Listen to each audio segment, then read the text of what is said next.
I want to welcome everyone to this new series on Tefillah. In this series, we will explore Emir Hashem, the meaning of prayer, the purpose of prayer, the profundity of prayer. But the truth is, let's give a little bit of background, because at the end of the day, we have a lot of Tefillah ahead of us. In the month of Elul, Emir Hashem, we try to become a bit more focused on what it is that we're doing in our relationship with Hashem. And prayer itself is a dialogical connection between ourselves and HaKadosh Baruch Hu. We add on Tefillos LeDavid Hashem, and then we enter into Slichos, going into Rosh Hashanah, Series Simei Tshuva, Yom Kippur, and even after Yom Kippur is over, Baruch Hashem, over the course of Sukkot, we have so many beautiful Tefillos as well, Shmini Atzeres, beautiful, uplifting Tefillos. But all too often, we lack a little bit of an appreciation, or better stated, an understanding of what it is that we're trying to accomplish within our Tefillos. Why is it that we daven? What is it that we are trying to accomplish through those tefillos? So in this shir, I'd like to give a little bit of just the conceptual background, a hashkafic background, without delving into any one specific tefillah. But what is it that we are trying to accomplish through the tefillah experience? In last week's parsha, in Parshas Eikev, Moshe Rabbeinu said an incredible statement to Klal Yisrael, and a statement that gets the attention of the Gemara of Chazal throughout the ages. And the pasuk is, this is in Dvarim Perek Yud, pasuk Yud Beis, chapter 10, verse 12. Moshe Rabbeinu says, V'ato Yisrael, and now Jewish people, Ma Hashem Elokecha shoal mi'imach. What does Hashem ask of you? Kiim liyiras Hashem Elokecha.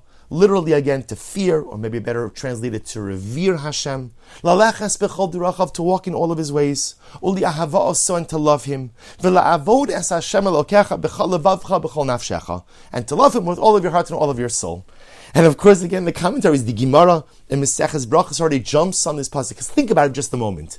Moshe Rabbeinu is saying to Klal Yisrael, listen, guys, God asks so little of you. All He asks of you is to revere Him, fear Him, to walk in His ways, to love Him, to serve Him with all of your heart, with all of your soul. That's it. By the way, in this pasuk, Moshe Rabbeinu described the entirety of Judaism. And yet here, Moshe Rabbeinu is saying that's all Hashem asks of you. Now, of course, on a basic level, what Moshe Rabbeinu is saying is, if you look at everything that Hashem gives us versus what Hashem asks in return, it is very little. But nevertheless, Moshe Rabbeinu seems to be minimizing the ask. The ask is huge. The ask that Hashem is making of us, the ask that Moshe Rabbeinu is making of us, to be good people, to fear, to revere, to follow in His ways, to serve Hashem with all of our heart, with all of our soul. So the Gemara discusses this idea, and the Gemara gives an interesting answer. The Gemara says, the Gemara Maseches Brachos, Daf Lamed Gimel Amud Beis, page 33b. The Gemara says, because what Moshe Rabbeinu was really teaching us was Hakol Bidei Shamayim Chutz Miyiras Shamayim. That at the end of the day, everything is in the hands of God, except the spiritual character, our Yiras Shamayim, our relationship with Hashem. That's the only part that's in our hands. Meaning what? Moshe Rabbeinu is saying, and Rabbi Nachman of Breslov explains this so beautifully, that we spend our lives worrying about the things we don't control. We spend our lives worrying about the things we don't control. And Moshe Rabbeinu is teaching us that in reality, we only control one thing. And the one thing we control is the nature of our relationship with God, the nature of our relationship with Hashem, and the spiritual identity that we carve out for ourselves. That's the only thing I control.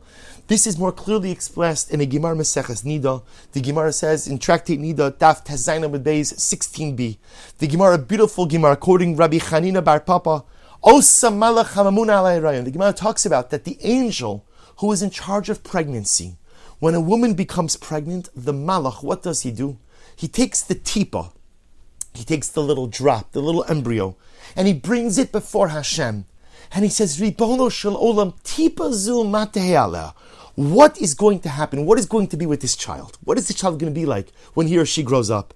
Gibar or chalash, strong or weak, chacham or tipesh, wise or unwise, ashir or ani, rich or poor. So, and the malach goes through a whole list of questions. And the Gemara says, but 1 second, the most important question is missing. V'ilu rasha o tzadik lo ka'amar. The Malach doesn't ask, is this child going to be righteous or not righteous? Right, tzaddik, righteous, or Rasha, wicked? The Malach doesn't ask that. Why? Says the Gemara, Because hakol bidei shamayim chutz miyira shamayim. Because at the end of the day, whether you're rich or poor, that's decided by God. Whether you have heightened intellectual acumen or not, that's up to God. Tall or short, good looking, not so good looking, athletic, not athletic, those are all up to HaKadosh Baruch Hu. The Rebbe Shalom decides all of those things. There's one thing that HaKadosh Baruch Hu doesn't decide. There's one thing, and that one thing is the nature of your relationship with Hashem. That one thing is the spiritual identity that you carve out for yourself. Hakol bidei shamayim chutz miyira shamayim. Everything is in the hands of heaven except your yiras shamayim. Yiras shamayim is a catch-all phrase that refers again to my relationship with Hashem, and that refers to my personalistic spiritual identity. Everything else is up to God. The only thing I control is my relationship with my Father above and the nature of my spiritual religious identity. Hakol bidei shamayim chutz miyira shamayim. And now we understand what Moshe Rabbeinu was saying to Klal Yisrael.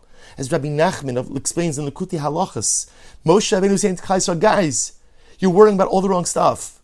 You're obsessing and you're worrying and you're constantly preoccupied with the things you don't control. But yet, we pay so little attention to the thing we do control. We pay so little attention to the only thing we control, which is our spiritual identity, which is who we are and our relationship with Hashem.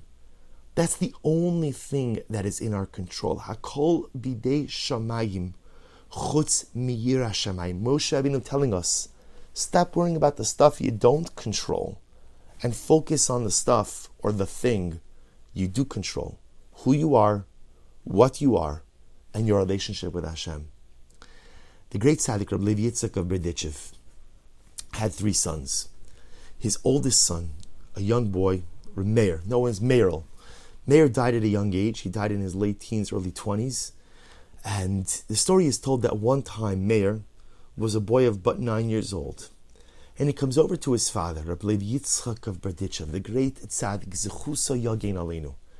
And he says to his father, Father, I don't understand.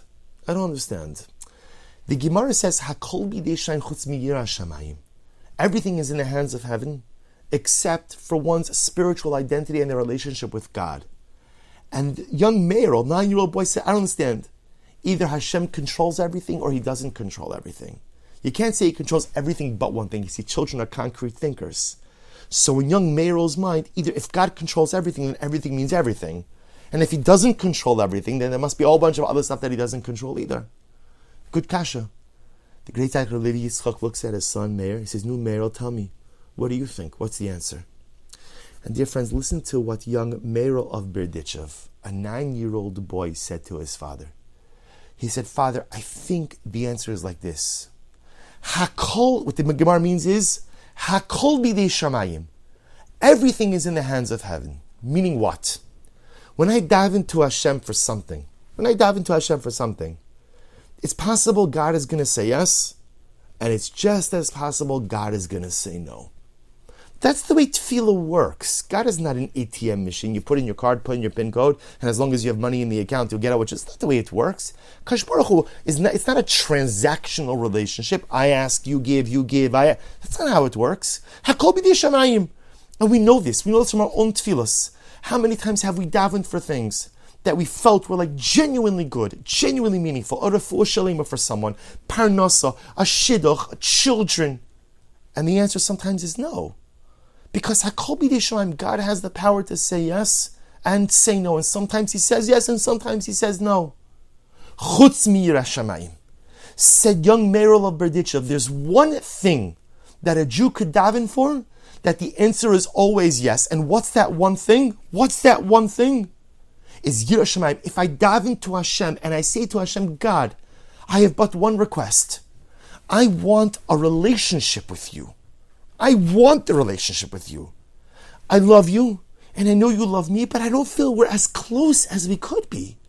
I don't feel we're as connected as we could be. So you know what I'm davening to you for? I'm not davening to you for parnasa, or for this job interview, or for this exam, or for a shidduch for my kids, or for this one. I'm not davening for any of that stuff right now. I'm just davening for a relationship with you. HaKadosh Baruch Hu only has one answer to such a tefillah like that. And that answer is a resounding yes. HaKadosh Baruch Hu always answers the tefillah for connection with a resounding yes. Hakol bidei shamayim. Whatever you daven for in this world, sometimes the answer is yes, sometimes the answer is no. Chutz mi yiras shamayim. Except if I daven for connection, davening for connection always meets with a positive and affirmative divine response. Hashem always says yes. And this, dear friends, gives us such a profound insight into tefillah. You see, what is tefillah really all about? So often we think that tefillah is the opportunity to ask Hashem for things. And that is true. And we'll talk about this in future shiurim. The ability to ask my Father for anything and everything is a huge part of tefillah, an incredible part of tefillah. But there's something so much more fundamental. Tefillah, that dialogue with God, that dialogical connection, offers me the opportunity for just that, to say, Hashem, I want the relationship. Before I even ask you for anything, before I need anything, I just want to have a relationship. And by the way, my Father, I don't even necessarily know what that relationship means. And I don't know exactly what the relationship entails. And I don't know what my expectations are of you and what your expectations are of me. But what I know is that I want connection. What I know is that I want relationship. The first step in meaningful tefillah doesn't begin with moda'ani or a siddur or a machzer. It doesn't begin with understanding the intellectual construct of tefillah. The first step in powerful and purposeful prayer is recognizing that the ultimate goal, the building block, and really the overarching goal of tefillah is relationship. Because the Ribono Shel Olam is such an integral part of my life. He's everything to me. And I know that I'm everything to him. But we have to create relationship. And tefillah offers us the opportunity. Tefillah offers us the platform to begin to create relationship. And the desire for relationship, God's desire for relationship, is so strong that you could daven for a lot of things, and maybe you'll get a yes, and maybe you'll get a no. But if you daven to Hashem a simple prayer that says, Ribono Shel Olam, I want to feel closer to you. I want to feel connected to you.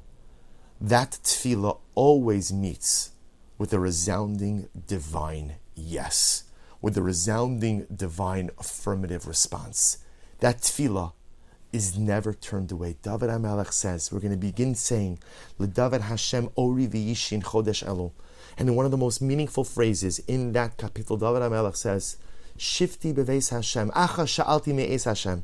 I have one request of you, Hashem. Kol yimei chayai, one request.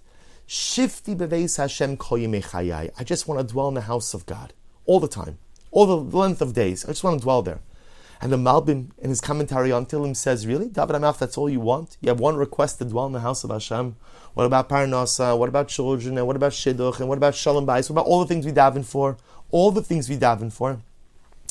David HaMelech understood, says the Malbim, Shifti beveis Hashem, dwelling in the house of God, represents relationship. And David HaMelech is saying, I know that if I have a relationship with you, everything else falls into place. It doesn't mean that I get everything I want. It doesn't mean everything goes the way that I want. But I know that when I have a relationship with you, Hashem, that relationship is my anchor. That relationship is my anchor in a turbulent sea of life. Without that relationship, I'm just floundering around. I'm flailing. I don't know where I'm going, I don't know what I'm doing. With that relationship, I have stability. With that relationship, I have strength. With that relationship, I have the ability to navigate even through the difficult things in life. With that relationship, I have the tools that I need to be successful in this adventure and in this journey called life. The first step in meaningful prayer is to understand that my goal is the creation of relationship. And to daven for relationship. how many of us, we've all davened for the same basic things, right? I've davened when I was a kid for the test, as I get older for the job interview, as I get a little bit older for the shidduch, as I get a little bit older for children, and then parnasa, and then this, and then that, and this was having this. But we all daven basically for the same bucket of things. But how many of us have davened to Hashem saying, Baruch Shalom, you know what? I'm not asking you for something tangible today. I'm davening to you for relationship. I just want to be connected. That's it. And I think that's our avoda now, especially during Chodesh Elul. To daven, not necessarily, we could daven also for specific things, but to make sure to include in our tefillos a desire, a request for connection. I just want to feel Hashem. This is the tefillah. Ribono shel olam, I'm davening to you to allow me to feel connected to you. I'm davening to you to help me feel close to you. I'm davening to you because I want you and I need your help in bringing the two of us closer. That's the first step in creating a relationship around tefillah. That's our avoda, especially during Chodesh Elul. As we prepare to enter into a season where there are so many tefillos, our tefillos are only meaningful if they are embedded in a context, in a framework of connection. Why am I davening? Why am I davening? Because I want to establish connection. Why am I davening? Not because simply I need stuff, but because I want to feel close. Why am I davening? Because I want the Ribono Shel Olam in my life, and guess what? He wants me in His divine life as well.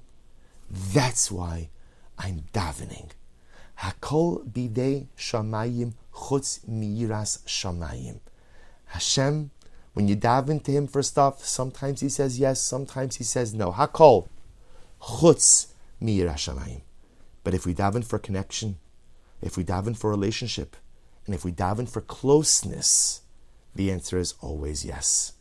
I look forward in Mirat Hashem to continuing this journey in the sea of tefillah together, and hopefully emerging on the other shore with a renewed sense of commitment, a renewed sense of appreciation, and a renewed sense of connection. Have a wonderful day.